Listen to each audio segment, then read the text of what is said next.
1959 সালে south Shetland দ্বীপপুঞ্জের King George দ্বীপে হিমবাহে আরোহণের সময় প্রায় 100 ফুট গভীর ফাঁদে পড়ে নিখোঁজ হন ব্রিটিশ গবেষক ডেনিস বেল। প্রথমে তিনি বেঁচে ছিলেন বলে ধারণা করা হলেও তৎকালীন উদ্ধার অভিযান ব্যর্থ হলে তার আর কোনো সন্ধান পাওয়া যায়নি। 66 বছর আগে অ্যান্টার্কটিকায় নিখোঁজ হওয়া ব্রিটিশ গবেষক ডেনিস বেলের মৃতদেহ উদ্ধার করেছে British Antarctic Survey BAS। Dennis তখন মাত্র 25 বছর বয়সী।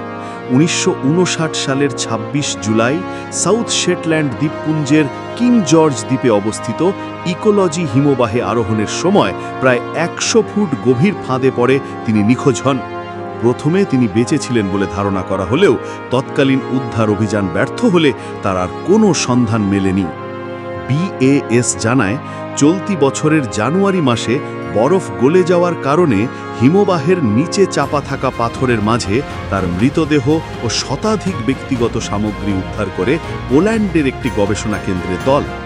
উদ্ধারকৃত সামগ্রীর মধ্যে ছিল খোদাই করা লেখাযুক্ত একটি ঘড়ি, একটি সুইডিশ ছুরি, রেডিও সরঞ্জাম এবং স্কি পোল। DNA পরীক্ষায় তার ভাই ডেভিড বেল ও বোন ভ্যালেরি কেলির সঙ্গে মিল পাওয়া গেছে। বেল তখন কিং জর্জ দ্বীপের অ্যাডমিরাল্টি বে অঞ্চলের একটি ছোট ব্রিটিশ ঘাঁটিতে ছিলেন, যেখানে বছরের 9 মাস সমুদ্র বরফে ঢাকা থাকে। সেখানে তার সঙ্গে কাজ করছিলেন মাত্র 6 জন কর্মী। 1959 সালের 26 জুলাই বেল ও আরও 3 জন সহকর্মী কয়েকটি কুকুর নিয়ে জরিপ ও ভূতাত্ত্বিক কাজের জন্য বের হন। বেল ও তার সহকর্মী জেফ স্টোকস অন্য দলের থেকে প্রায় 30 মিনিট আগে রওনা দেন। তখন ঘন তুষারপাত হচ্ছিল, কুকুরগুলো ধীরে ধীরে ক্লান্ত হয়ে যাচ্ছিল। বেল তাদের উৎসাহ দিতে হাঁটতে শুরু করলেন, তবে স্কি পরেননি। হঠাৎই তিনি পড়ে যান বরফের ফাঁদে। অ্যান্টনি নেলসনের বই অফ আইস অ্যান্ড মেন অনুযায়ী ব্রিটিশ অ্যান্টার্কটিক সার্ভের সাবেক পরিচালক স্যার ভিভিয়ান ফুক্স জানান, স্টোকস বরফের ফাঁদে ডেকে বেলের উত্তর শুনে স্বস্তি পান। তারপর স্টোকস প্রায় 100 ফুট গভীর ফাঁদে একটি দড়ি নামিয়ে বেলকে নিজের সাথে বেঁধে ওপরের দিকে তোলার চেষ্টা করতে বলেন। পরে তিনি দড়িটিকে কুকুরের স্লেজের সঙ্গে বেঁধে উদ্ধার অভিযান শুরু করেন, যা ভাগ্যক্রমে ব্যর্থ হয়। ফুক্স বলেন, বেল দড়িটিকে শরীরের চারপাশে না বেঁধে কোমরে বেঁধেছিলেন। যখন তাকে দড়ির সাহায্যে উপরের দিকে তোলা হচ্ছিল, তখন তার শরীর ফাঁদের মুখে আটকে যায়, কোমরের বেল্ট ছিঁড়ে যায় এবং তিনি আবার নিচে পড়ে যান।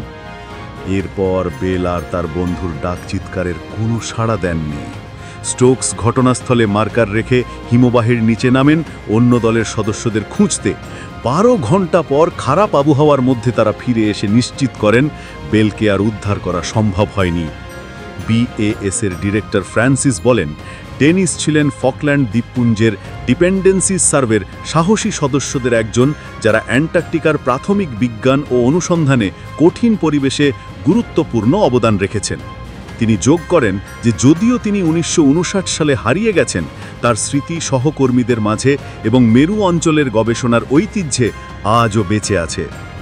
পুলিশ দলের উদ্ধার কার্যের পর বেলের দেহ BAS এর গবেষণা জাহাজ স্যার ডেভিড অ্যাটেনবোরোতে করে ফকল্যান্ড দ্বীপপুঞ্জে নেওয়া হয়েছে।